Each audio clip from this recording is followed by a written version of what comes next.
Well, good day, everyone. Greetings, greetings. I know it's kind of late. I want to make sure it's taken care of. You know, a happy wife is a happy house. That's what they say, right? So tonight we're gonna talk about a couple of things that was brought to my attention. One is being brought from darkness to light. What does that mean? The next we're gonna talk about is widows and orphans. Um, but let's go right into this subject being brought from darkness to light. If you have been initiated into Freemasonry or even the Order of the Eastern Star, we often talk about being brought from darkness to light. But what does that really mean? What does that really look like? Because as many of you may already know, it seems as if a lot of us are still in darkness and not had and has not arrived into that light. A lot of us still tend to do some of the same things that we was doing before we became Masons and Eastern Stars. In other words, we became Mason and Eastern Stars, and it has not yet affected or affected our way of life. And I say that because of the way we may treat each other, the way we may respond to each other as Masons and Eastern Stars. So, what does being brought from darkness to light really look like? What is that all about? And that's the topic for tonight. What does it look like? How does it reflect you? How does it illuminate in you? What is it about being a Mason that's being brought from darkness to light? Why are you in darkness and need to be brought to light through Freemasonry? So let's have this conversation tonight, because a lot of times a lot of us get caught up in our feelings, our emotions, because of the various jurisdictions we may be part of, and yet we miss the very essence of being a Mason or an Eastern Star. So let's talk about it. Being brought from darkness to light and what it is, what does it mean, how does it look? So greetings to Brother Maddox, those who are coming on tonight, Brother Humphreys, Green, White. Greetings everyone that's coming on tonight. I know it's late on the East Coast. My apologies. I hope you are having a good time tonight. And you even may want to have a Coke and a smile. So, and if you ever find yourself out west, look me up. And so we can have that conversation. But definitely, we need to understand what is it about Freemason that you need to be brought from darkness to light. So I'm going to be, yeah. Sugar's bad for you, man. Well, you know, as long as you don't overindulge in it, I'm okay. But I appreciate it. Thank you for whispering those good counsel in my ear, letting me know that too much sugar is bad for you. You absolutely right. Be like them old people who used to say, you gonna mess around and get the sugars. You know what I mean? So greetings, Brother Lewis. How you doing, brothers Alex, Chavez? Definitely welcome everybody aboard tonight. We're about to get this work in. We're about to find out or have a discussion in regards to what does it look like being brought from darkness to light. I don't care about your jurisdiction. This is not that type of show. What I care about is Freemasonry and what it is, how it affects us, how does it grow on us, how do we keep it moving, how do we progress Freemasonry into the thing that it should be. Not speculative Freemasonry, but Freemasonry, something that has some tangibility behind it, something that can get you moving and grooving, something that's going to push you forward to help the next man become a better man. What is it that that person going to be coming from? Why is he coming from darkness? That person who's already a good man, we say that he's being brought or she's being brought from darkness to light. From what darkness? From what darkness are they being brought from? They're already doing the right things. They have a job. They're taking care of their family. They're probably well educated. They're doing the right thing. So how that Freemasonry is going to help that person along in life if they're already doing the right thing? What is it about Freemason that they need to be brought from darkness to light? What is it? That's my thing. What is it? Because I know for myself, and I'll share it at the end. And some of you probably already know how I feel about it, but I'm gonna share it at the end before we log off tonight. Mason will help you build the higher self of human mind and body as a temple. I can get with that. But you know what? Other people say, well, I can go to conferences and I can hear people lecture on the same thing. So what is it? Someone just posted a knowledge of truth. What is that truth? What is that knowledge that you're talking about when you say knowledge of truth? Truth of what? Knowledge of whom? What are you talking about? Because these are the very things that we get from the outside, being brought from darkness to light. What does that look like? What is it about it? It's about brotherly love, truth, and relief that your principal tenets when it comes to masonry. Okay, well, I have a best friend that I think that is better than any mason around. When I call this gentleman, he's on the phone. Well, if I need something, that's my best friend. He's my road dog. He's my that's I have a friend like that. So why do I need masonry?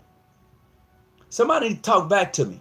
Because we need to understand when we bring people in, and we're talking you coming from darkness to light, they're just excited to be a part of the brotherhood. But what are we actually offering them? What are we actually saying to them? I'm a slavery. I'm a slavery. If a black man had masonry, slavery wouldn't have happened at all because they weren't slaves. European needed the black man more than he needed them, but he didn't believe in himself and locks. Oh, well, okay. Knowledge of self. All right. The four cardinals of virtues from the darkness of ignorance of self. Okay. Masonry is a brotherhood. People to give a hand and pick you up. All right. Y'all putting some great stuff in here. Explaining the network and spiritual background, religion, but beliefs and religious beliefs. All right. Okay, you talking back to me. You're talking back to me. So in saying all of that, what do you say to the candidate? When you say that you're now being brought from darkness to light, what do you say to them? What do you say? I mean, because I know for most of us, we say now that you've been brought from darkness to light, we want to show you the three great lights and lesser lights of Freemasonry. And here they are. And we name them, we call them out, we give them an explanations of what they us. So this person's already familiar with the Bible. Maybe he is a minister. So what light are you going to share with him? You know, because if you are a minister and a Mason, you know that your initiation is different from anybody else. But see, that's only if the lodge that you're going to explains that to you. Because a lot of us forget the charge that is given to us when we become Mason. A lot of us forget the charge. And if you've ever been initiated as a Mason, you're supposed to receive the charge. You know, and some may say, well, what is the charge? Well, you know what? I have several Masonic rituals, and each one of them has a charge in it. And they are almost identical, except for a few words here or there. But pretty much they are the same. Even in my Prince Hall Masonic rituals, they are the same as it is in my Lester's or even in my Duncan. So, you know, there are quite a few Masonic rituals. And like I said, even in my Prince Hall ritual, yeah, I have one. It was given to me. Yeah, I have that. Yeah. I'm just saying, so nobody don't get it twisted. Talking about yours is different than what mine is. I've compared about 3 or 4 of them, and I would tell you they're almost identical word for word. They are. So nobody can come back and say, well, mine is, you're only off by a word, and if the word, it probably means the same thing. There's some 4 Masonic rituals that I have. I have 2, and I've showed that and shared it, but I'm speaking of my 2 specific, the one specifically I have, and that's the Prince Hall ritual, the Lester Look to the East, Duncan ritual, and there's another one, Ryan's something another. I can't think of the name of it. But those 4 right there, they're running neck and neck with what they're saying. So when we talk to people or individuals who become Masons, and we talk about bringing them from darkness to light, they have really no clue of what darkness they was already in. Let's just be honest. And let's look at it from this point of view. Were they already in darkness? Because a lot of them come in, boy, they know a lot more about Freemasonry than most Masons do. As a matter of fact, I believe that most people, individuals who come into Masonry, I believe if they're truly about the craft, they already know. They already know. The world is a dream of illusion. Oh, now you're talking to me. Alex, you talking to me right now, bro. You kicking up some dust right now. You kicking up some dust. But see, what you said is very difficult for a lot of people to grab hold to. What you just posted is difficult for a lot of people to grab hold to because they can't see it no other way. It reminds me of the Matrix, or when they were sitting down and he was talking with the agent and he was eating the steak and he was telling him how good it tasted and the smell of it, even though it wasn't really a steak. You know? I'm just saying. So we really have to take a look at it. Yep, dream of illusions. Hey, look, in masonry, masonry itself is magic. And you're probably saying, what do you mean it's magic? Because just as Brother Alex says, a world in a dream of illusions, Freemasonry deals in illusions or alludes. If you look up the word alludes, an illusion, it means the same. To avoid. Illusion, to trick, per se, lack of a better word. But when you look at it and see it, it's like a wow moment. Because that's what we deal in. How are you able to recognize another Mason in the darkness or in the light unless there's something about us that only us who have been initiated in Freemasonry can understand? How is it that you can stand in any place and be recognized as a Mason? How is that? Unless it's by do signs or words and things like that, you know? Unless it's by that, you know? So yes, we deal in illusions all the time. You know, a slight movement of the hands, you know, a finger here, a finger, you know, just slight movements to where other Masons will realize that that person is a Mason. It's an illusion. That's what magicians do, is by the slightness of the hands that they can trick you or make you think things. You see things that's not really there. That's what they do. It's an illusion. I mean, if somebody can correct me, I don't mind saying, Brother Hawkins, you know, you may be a little off on some. You may need to go this way because, you know, you're not quite on track yet. I mean, I need some help every now and then.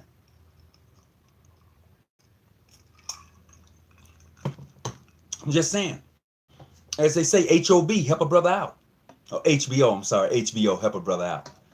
You know, somebody need to talk to me because Masonry, as it is a beautiful organization. I know it's beautiful allegories, veiled in signs and symbols, all of that.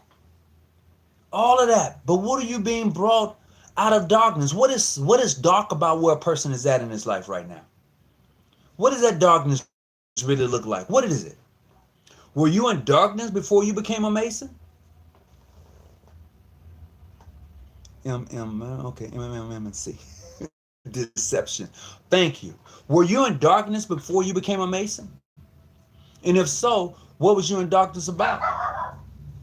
Behold how good and pleasant it is for brothers to dwell together in unity. You know the rest. Yes, I know the rest. But is that in darkness?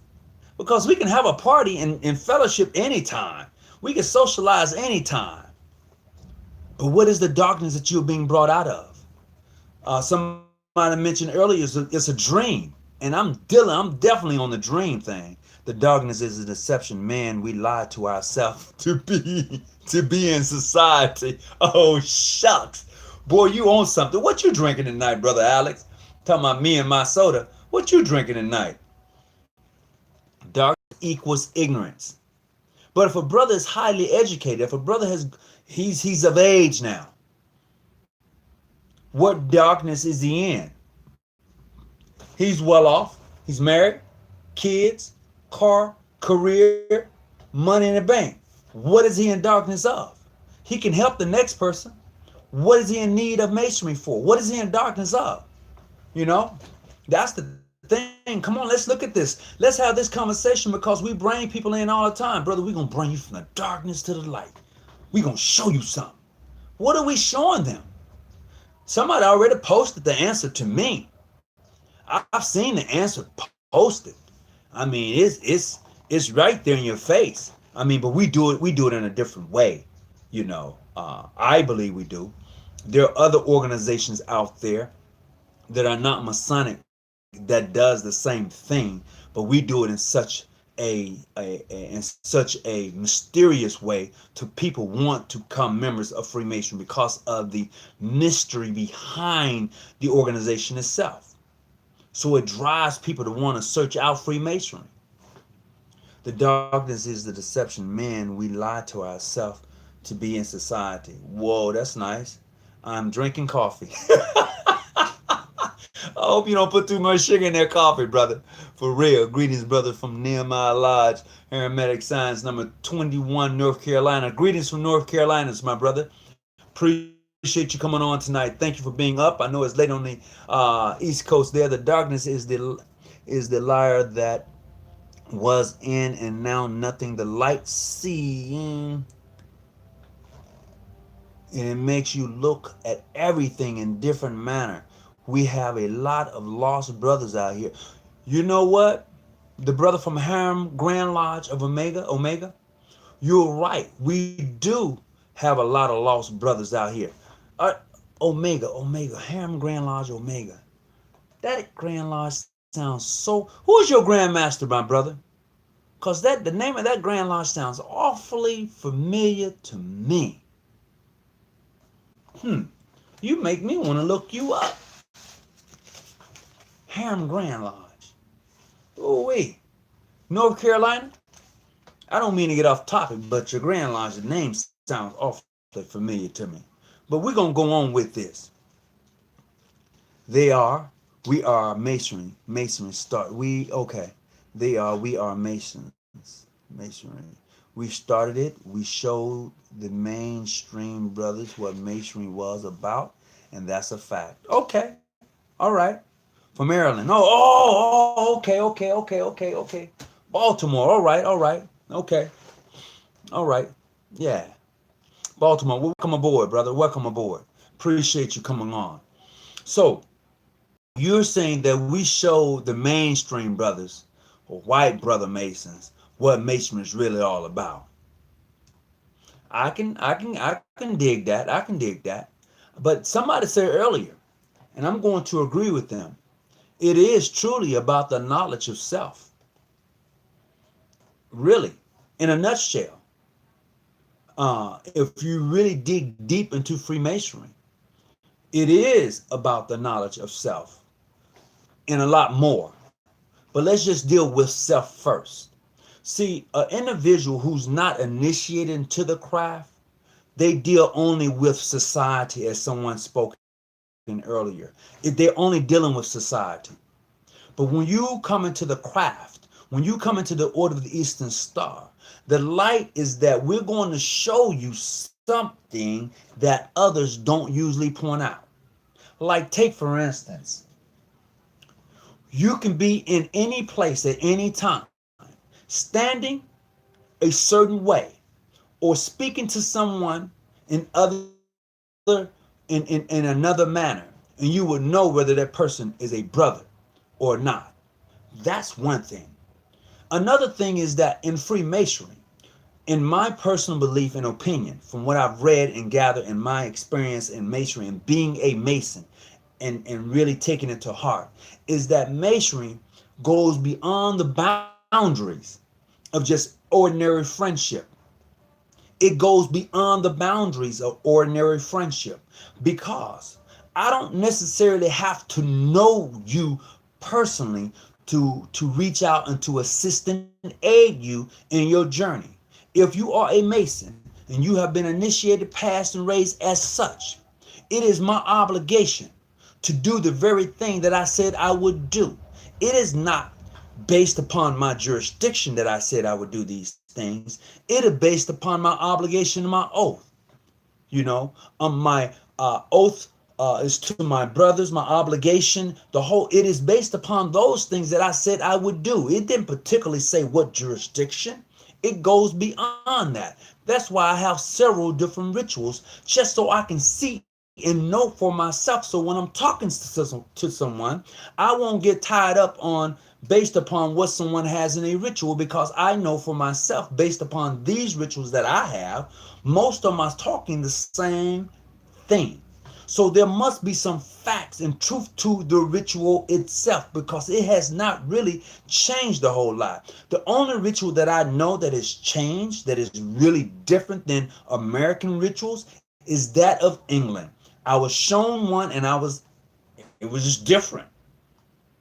I was shown a ritual from England. Their ritual is different. It is. Ask the brother from England about his ritual and ask him about the rituals that you have here. They're different. The only thing that's really the same, are your landmarks, those things that can be changed, signs, grips, and passwords. But other than that, the opening ceremonies, closing ceremonies, initiations, different. You're probably saying, no, they're all the same. No, they're not. They're not. They're similar, but they're not the same. There's some similarities, but brothers, let me tell you, they're not. They're not. Once I read it for myself, I was like, oh, that's different. We don't do that. No, you don't. So it's definitely different. Understanding the Kundalini and the Pelna. Well, Brother Lewis, everybody is not where you at right now, sir. Everybody ain't there, man. And when you get there, Brother Lewis, you know exactly what I'm talking about. When you get there, all of the things that you thought you knew about Masonry tends to kind of change a little bit. They do. They really do. As I began this journey in Freemasonry, I was considered a little hothead. I knew the ritual. I knew the first second. I knew you gonna Q&A me? I knew it. It was read it every day. Was waiting for someone to come across my path. And you had a cap or shirt. We having a conversation. But as I matured, as I grew, I learned that's not what we're all about. That's not how it's done. And then as I expanded my horizon by going and visiting various jurisdictions and talking with various brothers from other parts of the world, I knew that Masonry was different. It was something to be proud to be a part of. That's when I was like, okay, you can't just challenge everybody because you see them with a hat and you just want to just give them us. You can't do that no more. It's bigger than that. So now you got to really carry yourself in a certain way. That's why so many prominent people at one time was a part of Freemasonry. When you have them now, but I'm talking about at one time, it was just, it meant something. Doctors, lawyers, you have doctors, lawyers, and bankers now who are officers and congressmen and senators, but at one time, we all know that it was just something about it. It was just a little bit different than it is now. So being brought from darkness to light was a little bit different than what it is now. So you see now it's like, yeah, I'm a Mason. Yeah, I'm brought from darkness. It's kind of, but then at that point in the earlier days, different than what we have now. If you're an older Mason, you know exactly what I'm saying. And especially amongst us. Okay? When I say us, I'm speaking to the the human. You'll catch that on the way home. But, it was just something about the craft. And it wasn't about your jurisdiction, even though some of us made it about that. But for the most part, it was not. And if you know anything about your history, and I said it before, we know that Freemasonry played a very historical part in the Underground Railroad. That's truth. Whether it be Prince Hall or whatever you want to call it, we played a part in the Underground Railroad. And that's including my mainstream brothers. Yeah. I know I even get down on them a lot. I know some of you may even get down on them a lot. But they played a part in the Underground Railroad. They put their lives and families in danger. So when you're talking about being brought from darkness to light, the darkness is that are you in such a destitute place to you don't even see that you have a capability of changing the world. You're still in darkness. But when you come into light, you understand that you as an individual have the capacity to speak things into existence, to change the world, to make it a better place. So you're being brought from darkness to light to do one thing, and that is to make things better than the way you have found them. In the beginning was the Word, and the Word was with God, right? Remember that? And darkness, in the face of darkness, was upon the waters, right? I'm not quite sure if I'm doing that verbatim, but you know where I'm at in Genesis, right? And then what did God do when he separated darkness from light? So you have to take all that in consideration and understand when you're talking about going from darkness to light, it is a process in being ignorant, as somebody has said earlier. I seen that post. And not only that, but when you come out of that, when you come out of that mess, that illusion, that dream, when you come out of that and you come into some light and you have a better understanding of what's being held or happening over here, you have to make things better. And that is the process for which Masons were doing. They was making things better. They were.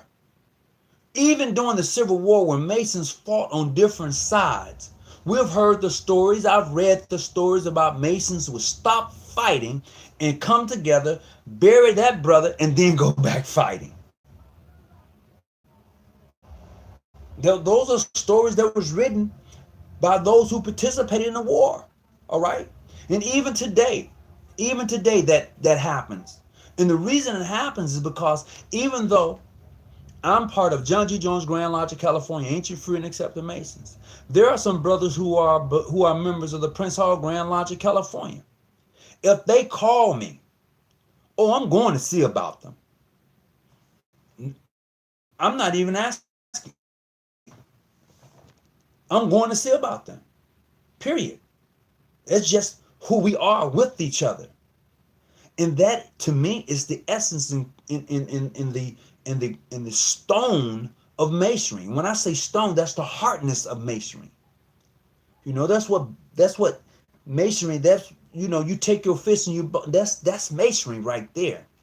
When you're able to do that. Know thyself, the journey of how much depends on that personal enlightenment. Mainstream Masons are is that a fraud? Bruh. Woo, you on one tonight. What's up, Brother Shabazz? I appreciate you. Brothers, that is in the darkness. Think that we are part of the devil, but we are seeing that the light, that they see things different. When they are hit with that light and being made Masons is how you conduct yourself in the world of good men, of good brothers, in the world of good brothers. Indeed. Indeed. I will agree with that.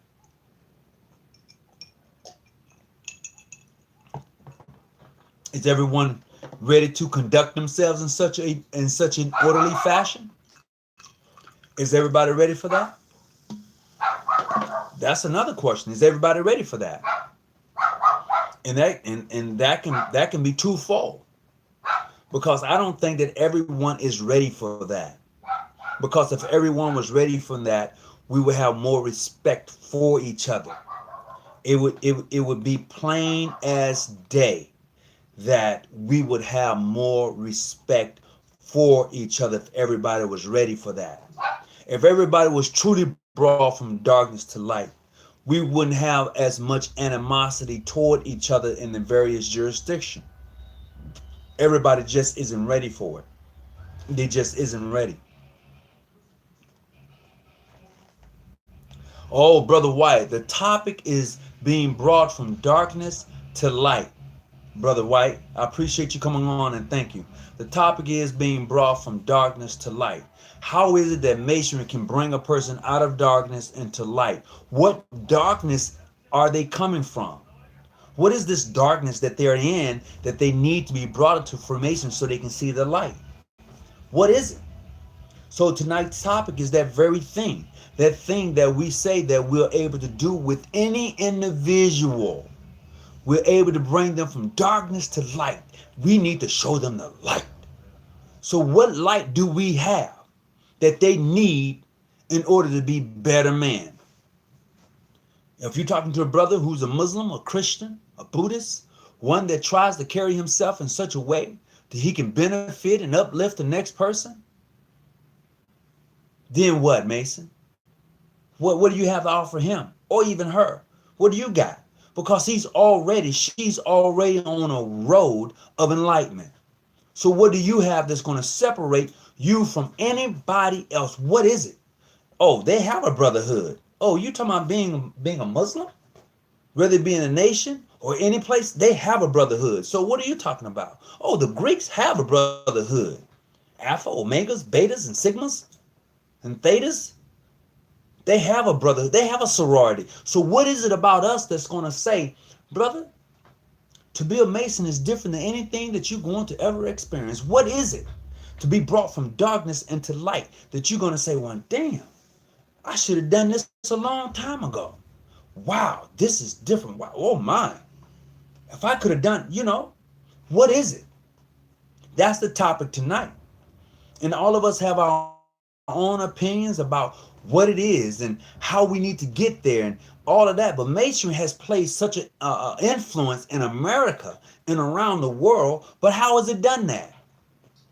What is it about Freemason that it has had its hands in everything? Everything. It has. So what is it? Being brought from darkness to light. And then you see what we would call 3 great lights, followed by 3 lesser lights. However, some jurisdictions only have 2 great lights, followed by 3 lesser lights. I'm just saying they do. They do. They only have 2. It's not a VSL on the altar, and you already know that. So we need to rethink some things. Just need to be thinking. Let's see what else we got here tonight. Ooh, our one man are our sacred shrine. Yeah, but everybody ain't ready for that one. But if you would like to elaborate on it a little bit more, my brother, you're certainly welcome to call into the show and talk about that. That number is going to be 619-985-1184. If you want to call in tonight, you're certainly welcome to do so. Just coming on. Greetings, past Grandmaster. How you doing, Grandmaster, yourself? Brothers of the craft, sisters of the... Oh, appreciate you there, Grandmaster. Thank you. I knew in Islam it did, and they hide it. Oh, you think so? The true light will free your mind. That is true. True light will free your mind. But let's put it, let me share something with you. And you already know this, but look at it from this point of view.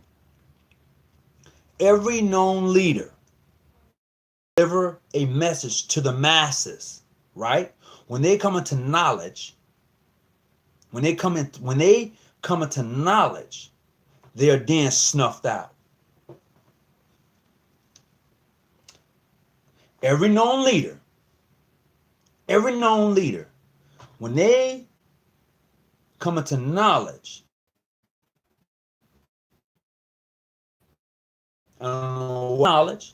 they get snuffed out. Talk back to me now. Every known leader that becomes knowledgeable, when they come into the light, per se, they get snuffed out. That's a fact. That's not no illusion. That actually happens. So it's something about the knowledge of self. It's something about the knowledge of being able to uplift, to move, to take your words and they become life. When you're able to do that, everyone that comes across, everyone that I know by name, no doubt about it, 1988 movie called They Live. Why? Oh yeah, They Live? I love that one. That's a classic. What do you think of MK Ultraman? Killing your ego equals 6. Yes, we talked about that. The light isn't for everyone. No, it isn't. I appreciate your time and your energy, Brother Hawkins. Thank you. Since day one until the frauds confuse us with their foolishness. He's going to tell you that you are God. Well, you are. Yeah, you are. But you don't believe it. You don't believe it, so it's not true. So it's even if I told you that you're God, you wouldn't believe it. So me telling you, hey, you're God, you don't believe it. So you don't have any powers anyway. And the next thing is, are you willing to die for that what you believe in? If you really want to get down with the get down. Oh, I'm just saying. Because we all know, as I've said 5 times, every individual that's a leader, that stood up to be a leader, okay, got snuffed out. Especially when they became knowledgeable, enlightened, illuminated, they got snuffed out. Yeah, they did. We can name them. So when you speak of masonry, or when you speak of Freemasons and those individuals that became Masons and leaders in this country, you know, there is your yin and your yang. You know, where it says you're fighting against principalities in the high places, right? There's your yin and your yang. That's why I was talking the other evening when I was talking about the Illuminati and those Freemasons who may be in high places and they have their own meetings separate from your so-called regular lodge meetings. Don't get fooled.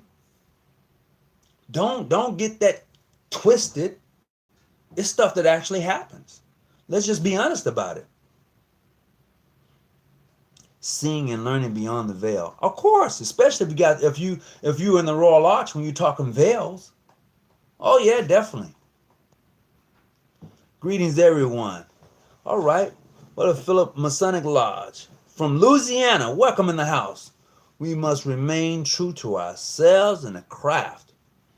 Appreciate that. What's up, Brother Mike Larry? I appreciate you coming on. If we are grabbing our youth, then we would not have these problems today.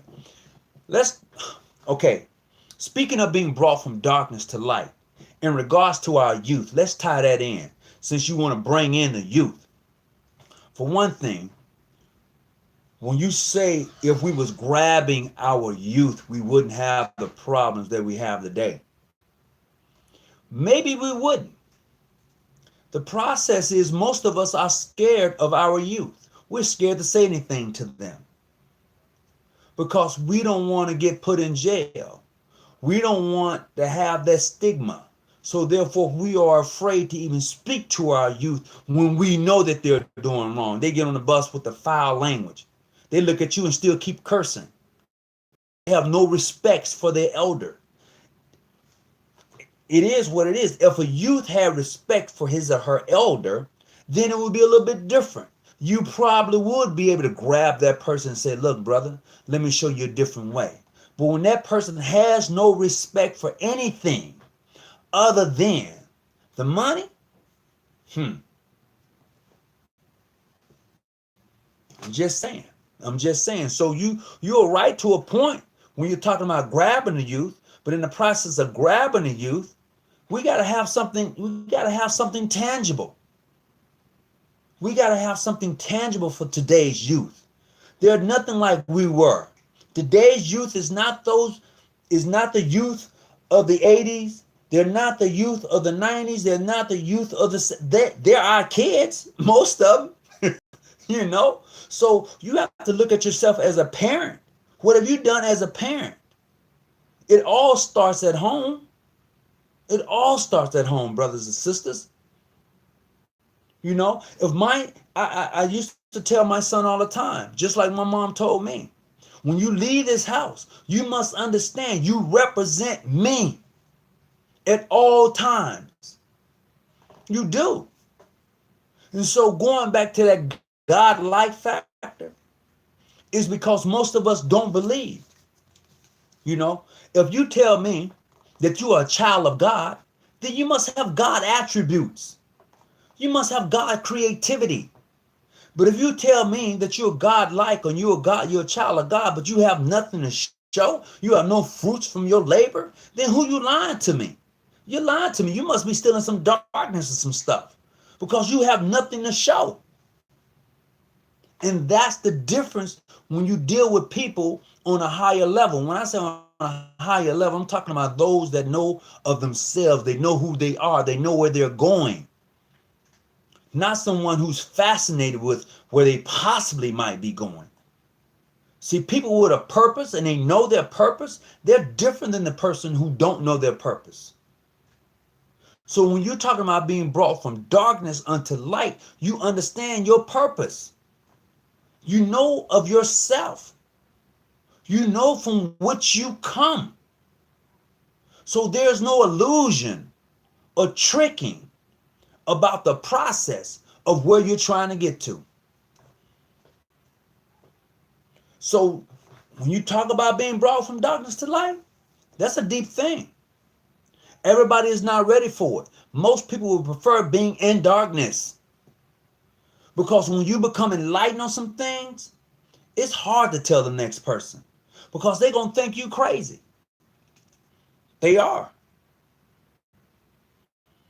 This is why it's so important as Masons and Eastern Stars that we do things in such a way that we bring dignity and honor to the society. That's truth. That is the womb of darkness and passing through the birth canal into the light. Oh, now now you want to go. Okay, Brother Shabazz. Yeah, we gonna have to text each other. You trying to, brother, you come on now. I know where you going. You know, we call out our mouth Ma, and she is our first master teacher. Of course she is. She is. Now, I could take that Ma and add a ha, and we can take that somewhere, but it ain't the time and place.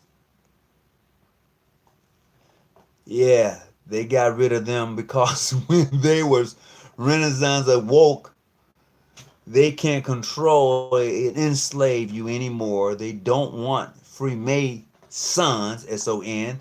They want slaves. Absolutely. I likes that. That's truth right there, bro. That's truth. Fact. The true knowledge is also truth because it is change in the direction of the programming. Oh yeah. Oh, I have to look behind me. Boom. That's why our grandfathers in the craft, they could be taught from the start before it. Yep, absolutely. School raised youth in these worlds. They spend more time at school with other negative influences and teachers than with the parent who works. Absolutely, man. You can't make them. It's of their own free will and accord to don't talk to a brick wall. Mm. Oh yeah, it is of their own free will and accord. It is truly. So we're gonna move on from there.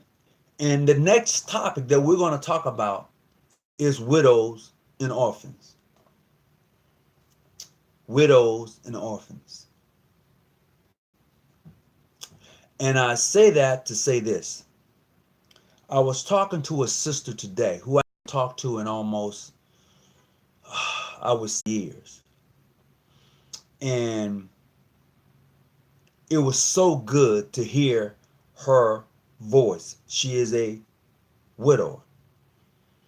Her husband is my past most puissant sovereign grand commander, Charles H. Nelson, out of New York. And speaking with her today, it was indeed a blessing, and yet it was sad. It was sad because she said that and reminded me that as a Mason, we are to take care of the widows and orphans. And I was like, yeah, that's true. She was like, well, let me tell you, Brother Hawkins. First of all, I appreciate you calling me because it's been a long time. I said, thank you. She said, secondly, I'm telling you that I don't hear from any, you hear me, any of the brothers. I used to, but now Charles has been gone almost 3 years, maybe 4. And I don't hear from any brother of the craft. My husband dedicated over 60 years of his life to the craft, traveling around the world, meeting and greeting brothers of the craft, sisters of the order. He served, he gave his life to the order. And for brothers, sisters, but more especially brothers, not to call a widow and check on her, disservice to the craft. And I was at a wow moment because I know this sister. And the reason I called her was because I seen her post. She's older now. She's about 80, and she's on Facebook, and she posted a picture of her husband, and she was like, I miss you. I love you. I miss you. And it just goes to show you that family, that when your husbands and your wives are in this organization, they know what it means. But after they are dead and gone, we should not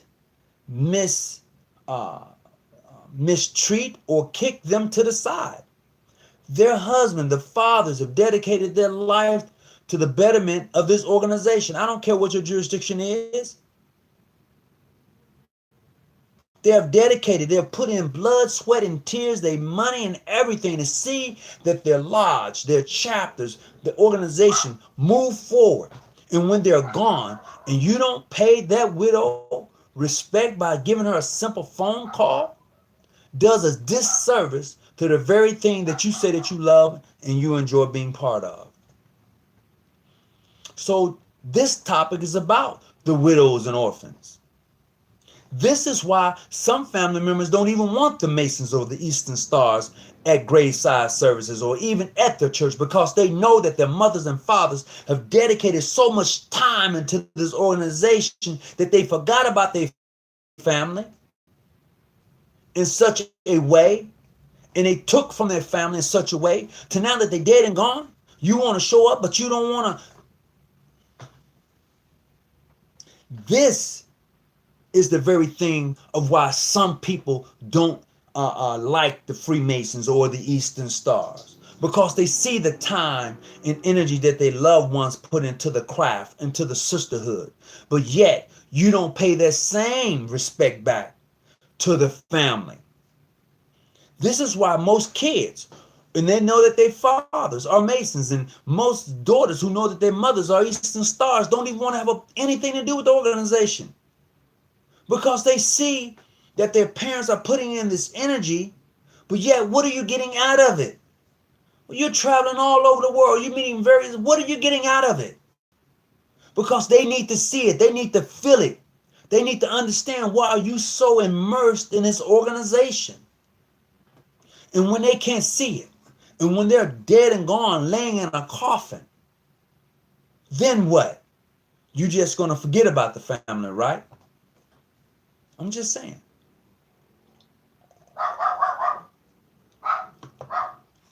We just can't do that no more. We just can't set idly by and say, well, that brother's gone now. It's been good. Now, granted, I will say this. There are places where there are Masonic homes that if you're a widow and you can go to the Masonic home and stay and live the rest of your life out. There are places like that.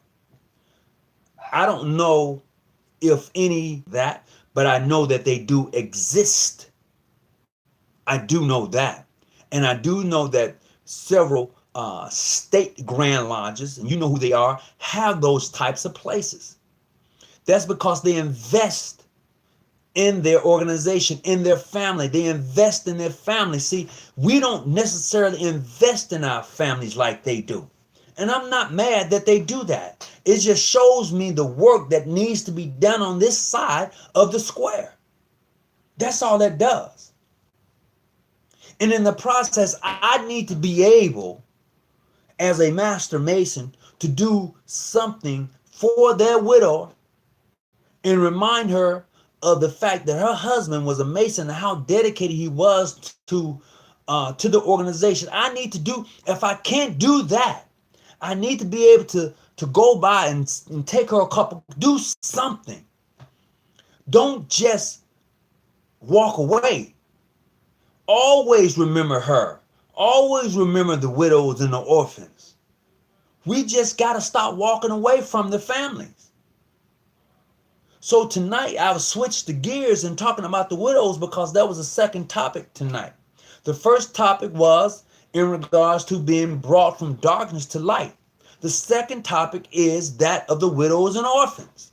And we know that there are plenty of Masons who are of age and they can't make their meetings. But boy, once upon a time, when they was able to get and go, you can call them on a drop of a dime and they would be right there. And you know that. But yet you can't get in your car and go pick them up and bring them to a lodge meeting. Yet they have passed away. They are gone and you can't give the widows or the orphans a call. Something wrong with that picture. Something is wrong with that picture. So greetings to everybody that's coming on tonight. I want to say thank you for coming on. I appreciate you. But tonight at this time in the show, we're talking about the widows and orphans and how we're supposed to take care of them and the things that we're dedicated to doing for. Think about the organization and the widows and the orphans and how they are grieving and what they're going through when they lose their mothers or their father who's been members of the Order of the Eastern Star and Freemason in the time that they're dedicated into the craft. I just want you to think about that and be able to go back and just say hello. You know, maybe you can make a donation to the family even after he's gone or even after she's gone. You can go back and say, you know what, today we want to take you out to dinner.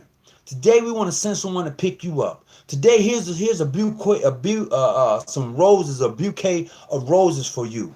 We want to be able to do something for our widows and orphans. Let's not forget them, because for too long, I know that, you know, because the husband is gone or because the sister is no longer in the chapter, we don't worry about the family anymore. But that's not how it's supposed to be. It's not. And I've been buffering and man, it really touches me to be able to talk to Sister Mildred Nelson today. I want to let her know how much I appreciate her, how much I love her, and I remember some of the things that she said to me in my journey as a Eastern Star, as a Master Mason. When I've seen her, the things that she said to me to uplift me, to encourage me, and it is what it is, brothers and sisters. But let's not forget our widows and orphans, please. Let's not forget them. Let's maybe even tomorrow when you have the opportunity, give them a call. A widow, and if you know of a brother, a youngster whose father was if you know of them, give them a call. Reach out to them. Let them know that they're not forgotten. You know, you don't know what it means for them to hear from a brother or sister of the order. You don't know unless you reach out to them. So I want to encourage you to do that. And please remember, when a brother is coming from darkness to light, it is something special. It is something uniquely special about that whole thing. And Brother Shabazz touched on it. When a woman is giving birth, the baby is coming from darkness into the marvelous light.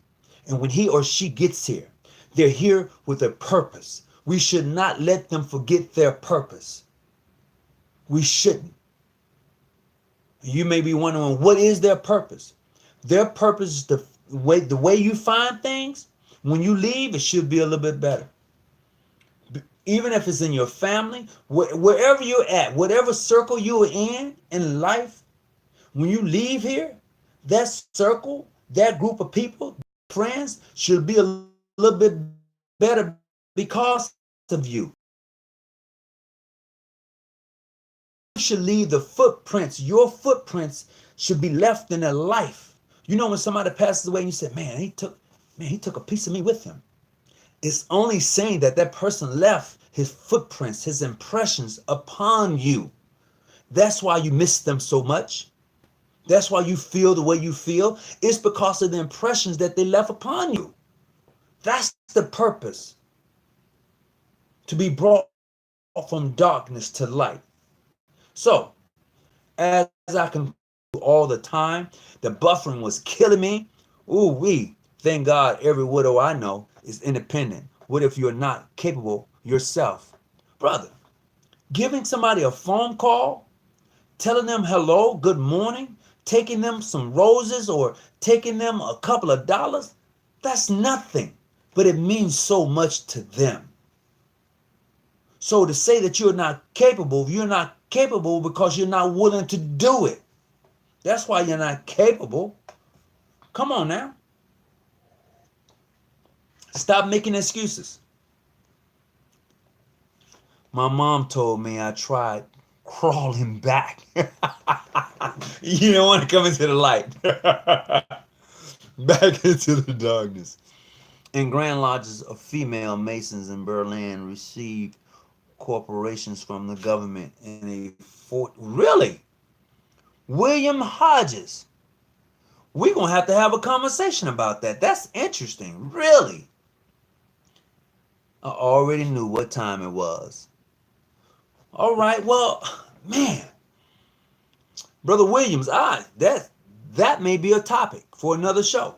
But hey, it's time to go. I certainly enjoyed your presence. And thank you, and I appreciate you, and I hope that you got something out of this tonight. Please hit the thumbs up button, the like button, the down button. Hit a button to let me know what you think about the show. Leave your comments, and we'll definitely get back with you. So until we meet, until we see each other, on my next travels, who knows? Hey, it'll be great. Peace and hair grease. Hey, for real. But I'm going to tell you this.